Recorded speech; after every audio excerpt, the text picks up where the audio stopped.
Bonjour, je vous retrouve pour un nouvel épisode de mon podcast Tricot. J'espère que vous allez bien. Je vous souhaite une très belle année 2023, que ce soit dans votre vie en général et dans votre vie créative. Je vous souhaite plein de jolis projets, que vous preniez du plaisir à tricoter, que vous ayez plein de jolies laines.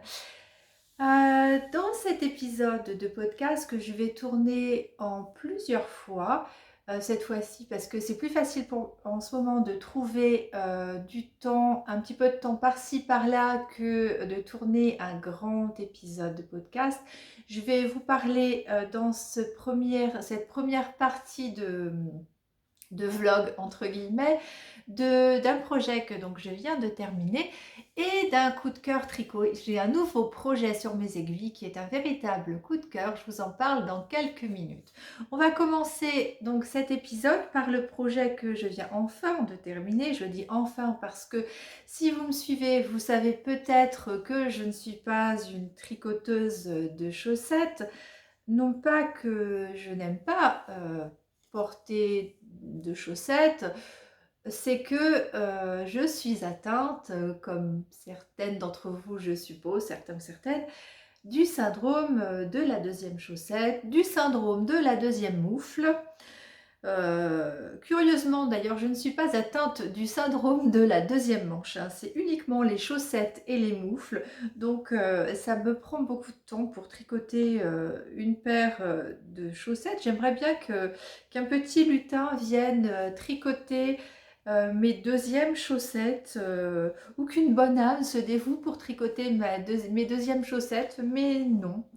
Il faut que je les tricote moi-même et du coup j'ai beaucoup moins de chaussettes que je n'aimerais en avoir. Alors ça fait partie de mes résolutions 2023 si j'arrive à les tenir, c'est d'arriver à tricoter mes paires de chaussettes beaucoup plus rapidement, en tout cas de me motiver à faire la deuxième parce que moi aussi j'aimerais avoir une boîte de bas. J'avais essayé en 2020, pardon, je n'y suis pas arrivée. L'année dernière, j'ai même pas essayé. Et là, j'aimerais vraiment essayer, en tout cas de me constituer une boîte de bas. Et si j'y arrive pas, au moins à aller jusqu'au bout de mes projets, de mes paires. Alors, la paire que je viens de finir, je vous en ai déjà parlé plusieurs fois, forcément, ce sont les chaussettes Peregrine de Sari Nordlund. Là, là, c'est rigolo parce que la laine paraît beaucoup plus nuancée sur mon retour écran. Euh, donc voilà, nous avons bien les deux paires de ces chaussettes Peregrine de Sari Nordlund, qui est un modèle. Alors je l'approche, j'ai pas de zoom, hein, je suis obligée d'approcher de mon téléphone. D'ailleurs mon PC ne marche plus, je ne peux plus filmer avec, donc là je suis un peu obligée de filmer avec mon téléphone. J'ai pas trop le choix. Donc j'approche ma petite chaussette qui, comme vous voyez, a un joli motif torsadé, chaussettes de construction euh, assez classique, sauf pour le talon. Alors je ne saurais pas vous dire pourquoi, enfin comment, ni comment ça s'appelle, mais en tout cas, ce talon renforcé n'est pas comme les autres que j'ai l'habitude de tricoter. Au niveau des diminutions ici du gousset, euh, c'est différent. Donc super modèle. Alors je vous remontre. Je vais prendre l'autre, ça sera plus simple. Je vous remontre le devant de la chaussette. Vous voyez, très joli motif de torsade. J'essaie de placer un petit peu mieux. Donc j'ai réalisé la taille 1. En fait, il y a une seule taille, mais ce qui change, c'est le numéro d'aiguille, tout simplement. Donc j'ai pris des aiguilles 2,25 pour... j'avais commencé en 2, puis en fait ça n'allait pas, c'était trop étroit. J'ai repris des aiguilles 2,25, surtout pour cette partie, en fait ça passait pas au niveau du coup de pied, donc j'ai pas fait en 2 pour cette partie, j'ai fait en 2,25. Donc c'est un modèle qui n'est pas compliqué en soi, mais qui demande énormément d'attention, qui prend quand même pas mal de temps, parce qu'il y a des choses à faire sur tous les rangs, pas un rang sur deux, mais voilà, il y a quand même beaucoup de choses à faire sur ce modèle. Mais j'en suis très contente, je trouve que ça vaut la peine. Si vous êtes motivé pour tricoter toutes ces petites torsades, allez-y, c'est un patron vraiment très sympa, le résultat en vaut la peine. J'ai terminé mon rabat avec un rabattage à l'italienne, sur côte de 2, que j'explique dans une de mes vidéos précédentes. Ça fait un rabattage bien élastique en ce qui me concerne. Donc voilà pour ce premier projet terminé en 2023. J'ai ensuite commencé un projet qui pour moi est un véritable coup de cœur. Projet qui était dans ma wishlist depuis un petit moment. Et je ne m'attendais pas à ce que ce soit un si gros coup de cœur. Il s'agit d'un d'un ouvrage, pardon, qu'on a vu pas mal passer sur les réseaux sociaux, sur Instagram, sur YouTube. Et je comprends sincèrement parce que c'est un super patron. Il s'agit du Fairy Bouquet de Johanna Hang, que j'ai déjà finalement bien avancé. J'ai déjà fait le corps. Je l'ai commencé il y a 15 jours et j'ai déjà fait tout ça pour vous dire à quel point c'est un modèle génial. Et c'est assez rare que j'ai un coup de cœur comme ça pour un modèle. Ce qui est assez surprenant avec ce modèle, c'est que au premier abord, il paraît compliqué. Hein. On a l'impression que c'est un modèle complexe, avec vous voyez un nanomarqueur ici, j'ai mis une petite épingle parce que j'ai perdu des mailles. Il faudra une maille, donc il faudra que je répare ça un peu plus tard. C'est pas grave, ça se verra pas, c'est poilu. Oui, donc je m'égare. C'est un modèle donc qui, de premier abord, paraît complexe, mais pas du tout. C'est hyper simple. J'ai vraiment été très surprise. Vous voyez ces petits effets de texture ici. Alors, je ne sais pas si on voit bien parce que ma laine est très poilue. C'est hyper simple à faire. Alors, il y a quelques petites mailles croisées torsades de temps en temps, mais pour la plupart, ce que vous voyez là, ce sont juste des mailles enroulées. Et donc, c'est un jeu de mailles envers, mailles torse et des mailles enroulées. C'est super facile à faire. Et non seulement c'est facile, mais en plus, c'est très motivant de voir avancer le yoke. C'est quand même une grosse laine. L'échantillon, c'est 18 mailles et 22 rangs. Donc, ça monte assez vite. Et ah oui, voilà. Vous voyez, sur le côté, il y a aussi une petite torsade de 2 mailles. On n'a pas besoin d'aiguilles auxiliaires, hein, 2 mailles, ça se fait très bien manuellement. Je vous montre donc où j'en suis.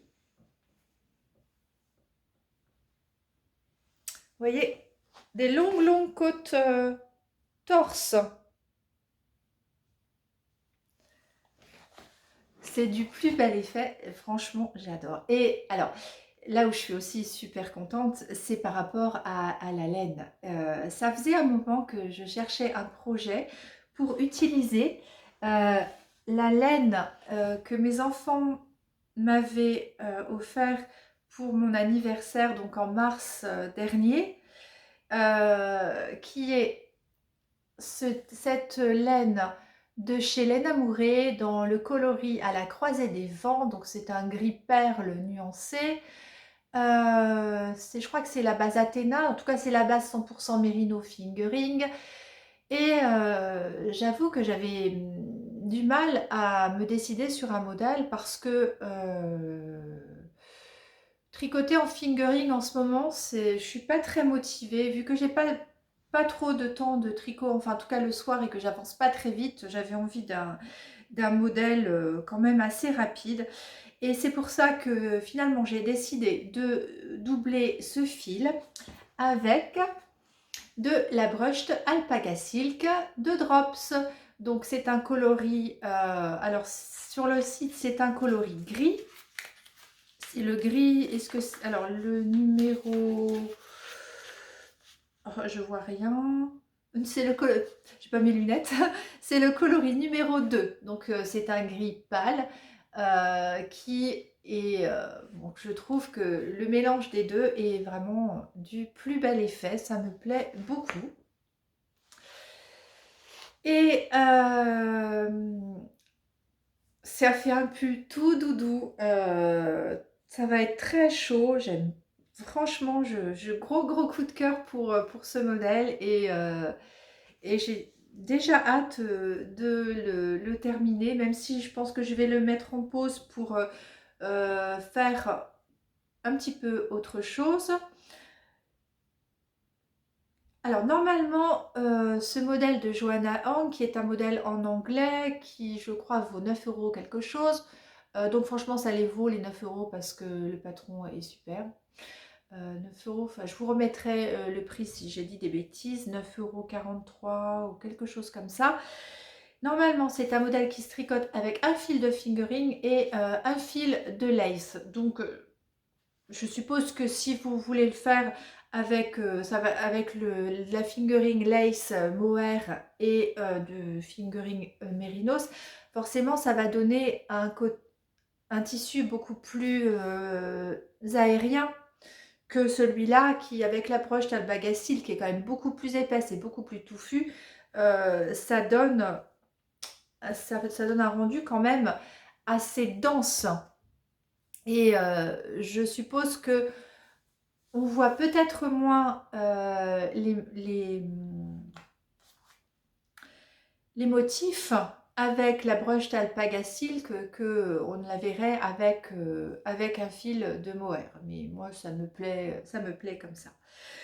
Donc, je vous retrouve dans quelques jours pour vous montrer mes avancées. J'ai oublié de vous parler de ce que je porte.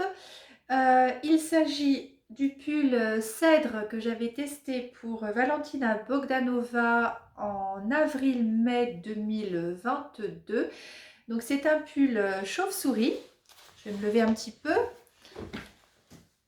Voilà.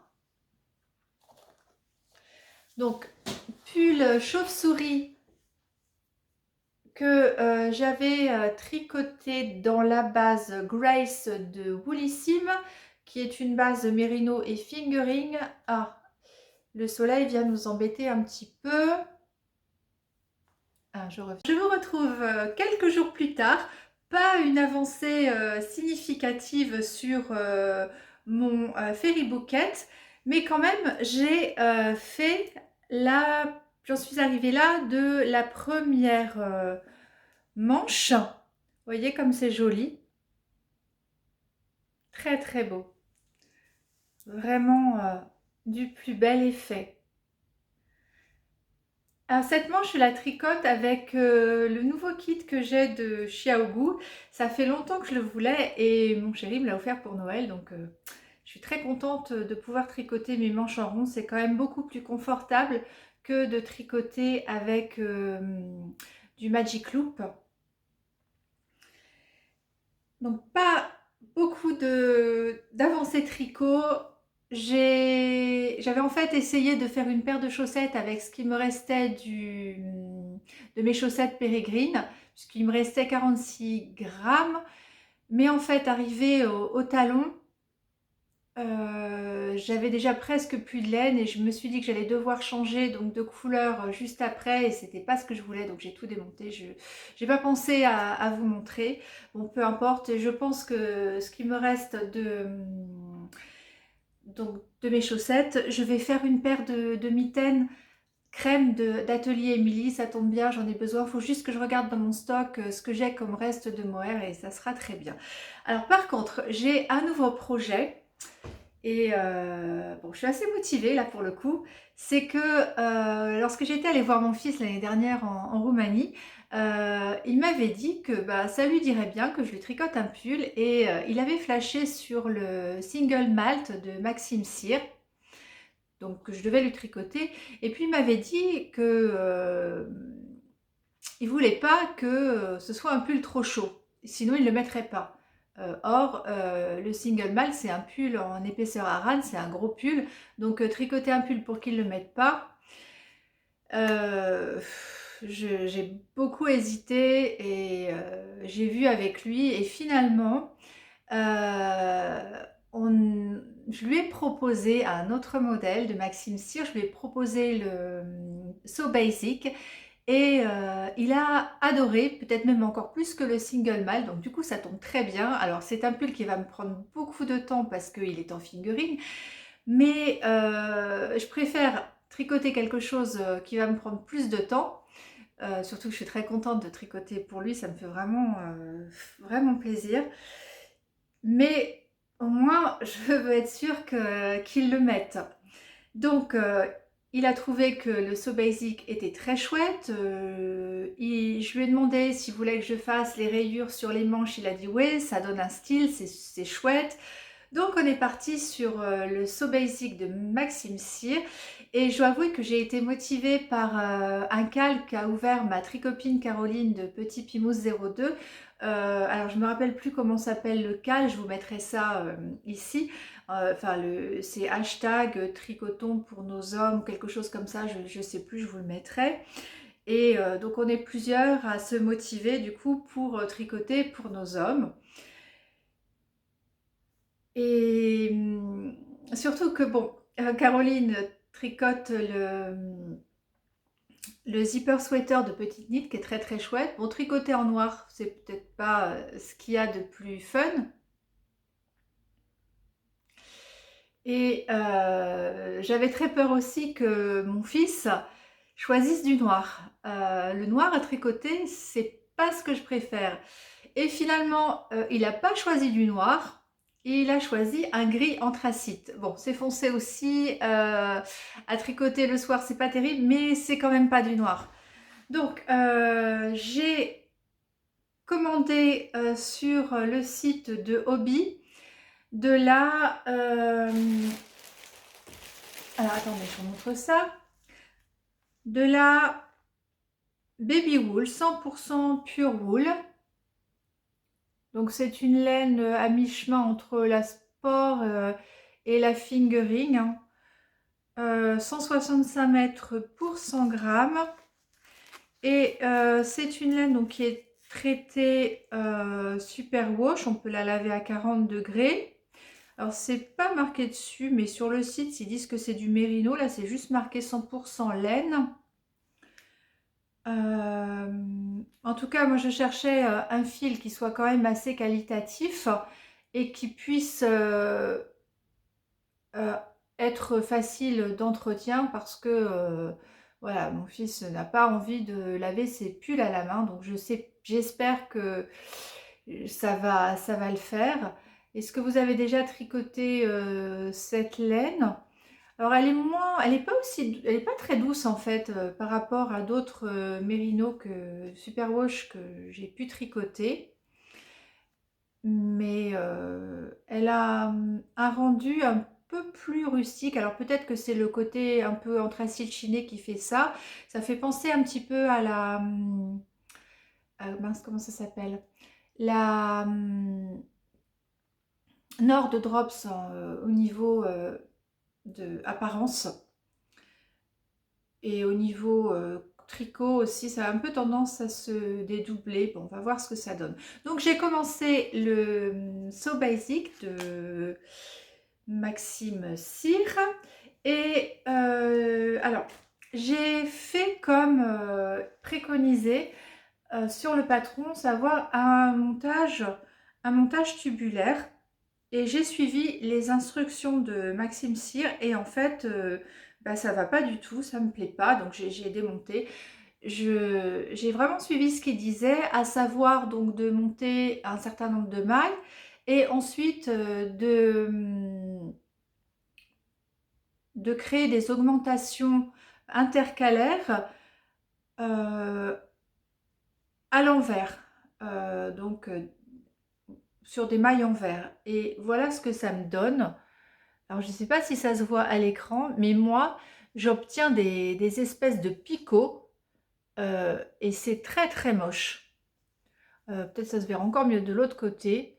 Voilà, vous voyez, on voit des picots. Alors, je suis désolée, je ne peux pas faire de zoom, hein, j'ai pas de caméra. Mais voilà, ça fait des picots et c'est moche et puis c'est trop serré.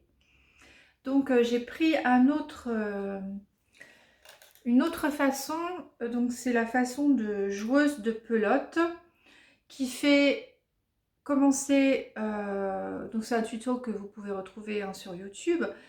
Elle nous fait commencer avec une aiguille plus grosse, donc déjà c'est moins serré que ce que j'avais là.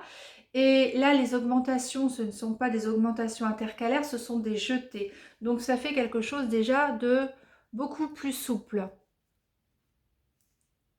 Donc je pense que ça va le faire. Donc le col, je le tricote en 2,5. Sachant que je tricote très, très lâche. Et j'avais vu sur une vidéo de Choulouloute, coucou Caroline, je ne sais pas si tu me regardes, qu'elle avait tricoté donc une très jolie version du So Basic pour son homme. Et elle disait que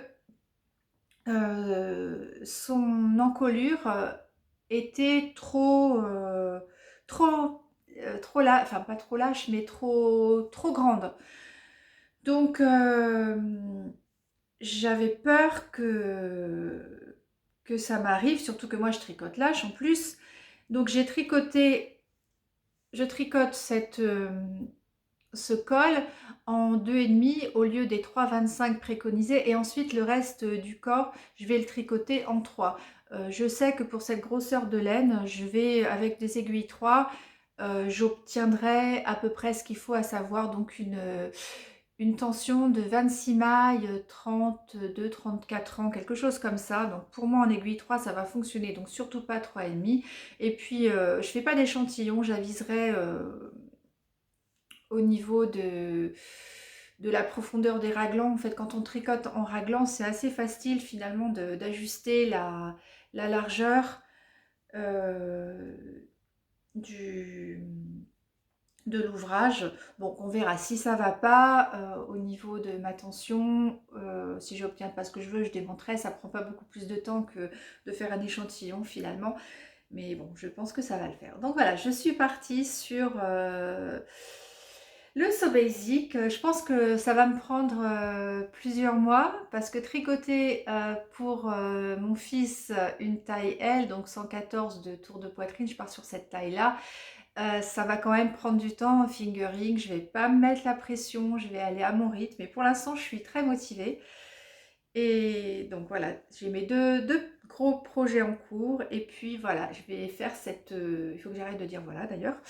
Il faut que je fasse cette petite paire de mitaines dont j'ai besoin. Allez, à bientôt! Hello! Eh bien ça y est, me revoici, j'ai terminé mon Fairy Bouquet et comme je le pensais, c'est un véritable coup de cœur pour plusieurs raisons. J'ai adoré le tricoter, j'adore le combo de laine que j'ai choisi. Et puis je trouve que la taille est parfaite. Donc je vais me lever un peu pour que vous puissiez voir. Donc voici. Donc sur le côté. la petite torsade, les torsades sur les manches, le petit motif sur le yoke. Voilà, gros coup de cœur. Donc pour rappel, je l'ai tricoté avec la laine Amourée Altena que mes enfants m'ont offert l'année dernière pour mon anniversaire, et je l'ai combiné avec de la Brushed Alpaga Silk de Drops.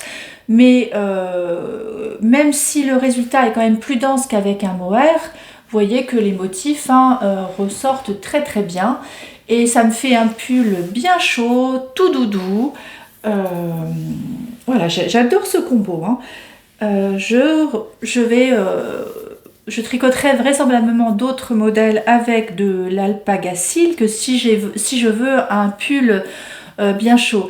Alors je pense que si vous voulez un résultat assez aérien, c'est peut-être pas vers ce combo là qu'il faut se tourner. Alors j'ai une abonnée qui m'a posé la question justement par rapport à une Cumulus Blouse qu'elle tricotait avec un fil de fingering et de Brushed Alpaga Silk. Peut-être que pour une Cumulus Blouse qui est un modèle assez aérien, ça serait peut-être un peu trop dense comme tissu, mais pour ce genre de patron, franchement ça pose aucun problème. Alors j'ai choisi de ne pas alterner les écheveaux parce que j'ai tablé sur le fait que mes écheveaux de laine Amourée étaient relativement similaires et que la Brushed Alpaga Silk était très poilue, très fluffy, et que ça allait vraiment aplanir les différences de nuances. Et bah, effectivement, je trouve qu'on voit rien du tout.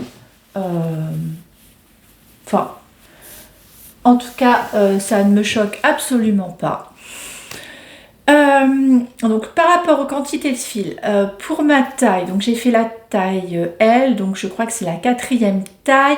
J'ai utilisé pour la fingering 2 écheveaux et demi à peu près, puisqu'il me reste 49 grammes du 2e écheveau. Et pour la Brushed Alpaga Silk, il me reste, enfin j'ai utilisé 8 pelotes sur les 9 que j'avais. Il m'en reste une complète, et puis quand même pas loin de la moitié de la 8e, donc il m'en a fallu pas mal quand même. J'ai tricoté le col en aiguille 3 de mémoire, la bande d'encolure, le reste du corps en 4,5, puisque moi je tricote très large, donc c'était le numéro d'aiguille qui convenait par rapport à la tension demandée. Et puis par contre j'ai fait une bêtise, et dont je me suis aperçue plus tard, c'est que normalement les côtes du bas se tricotent avec le même numéro d'aiguille, enfin il me semble, si j'ai pas mal lu, que le reste du corps. Et moi je suis tellement habituée à faire les côtes dans un numéro d'aiguille plus petit que le corps, que j'ai fait mes côtes demi-torse, donc en aiguille 3,5. Alors j'ai eu peur que ça resserre un peu trop, mais en fait non, regardez.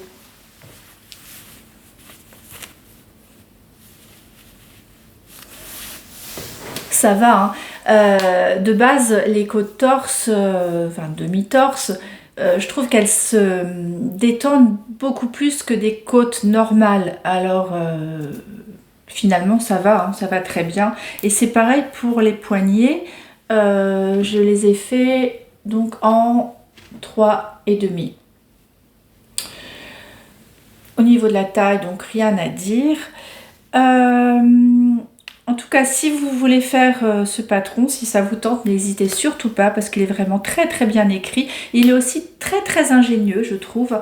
Regardez, au niveau des diminutions drastiques que l'on fait sur les poignets, je ne sais pas si on va voir, je vais essayer de me mettre mieux. Voyez, on fait comment c'est fait? On fait une petite manipulation de manière à ce que les côtes des poignets soient dans le prolongement du motif. Et ça, j'ai trouvé ça très ingénieux, vous voyez, comme une torsade. Donc voilà, je n'ai que du bien à dire de ce patron et je pense que c'est pas la dernière fois que j'en tricoterai, c'est pas la dernière fois non plus que je tricoterai de la Brushed Alpaga Silk qui n'est pas super douce, mais pour moi, hein, mais pour des pulls de ce style, ça me va parfaitement. Alors ensuite, je vais vous parler du pull que je tricote pour mon fils, que j'ai mis un petit peu en stand-by, que j'ai mis complètement en stand-by en fait, parce que j'ai même démonté, hein, je trouve que cette laine de Hobbii, Happy Sheep, donc la baby wool, n'est pas douce du tout. J'ai lavé ce début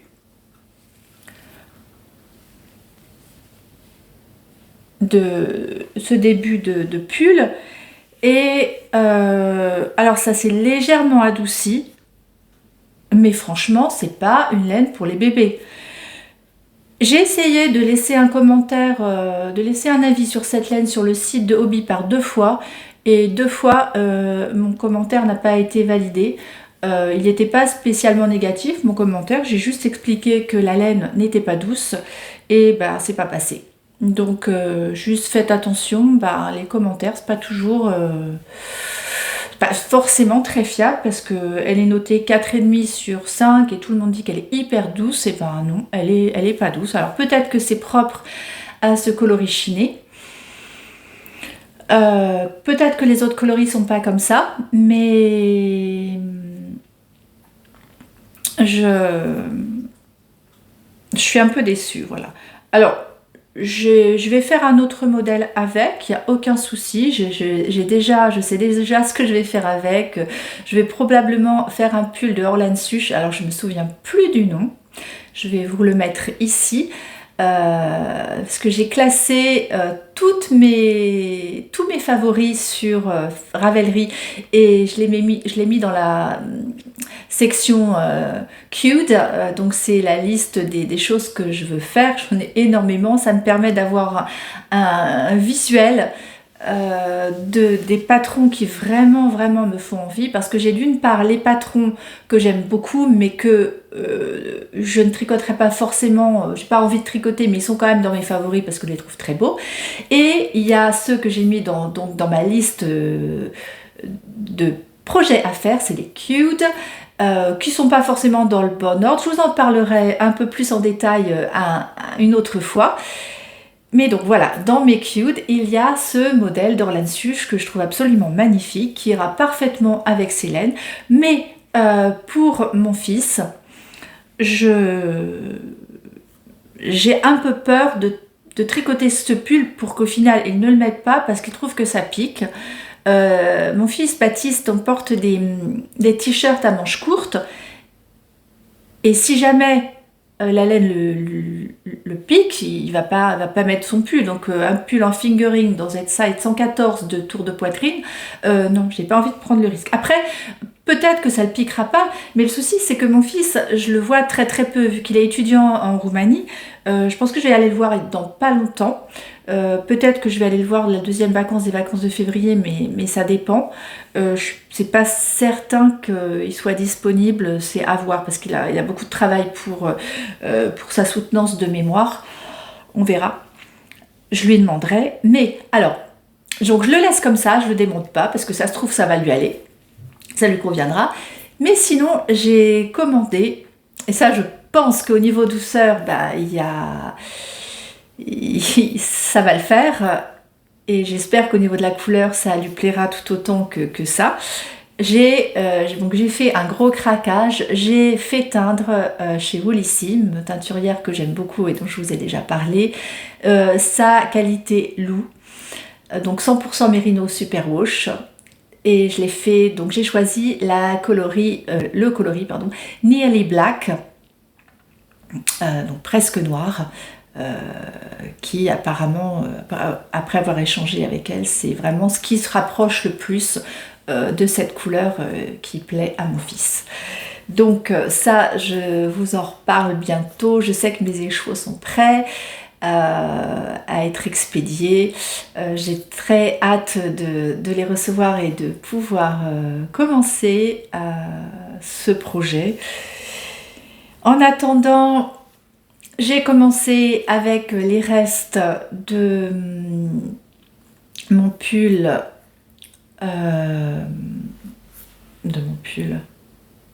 Qu'est-ce que je raconte?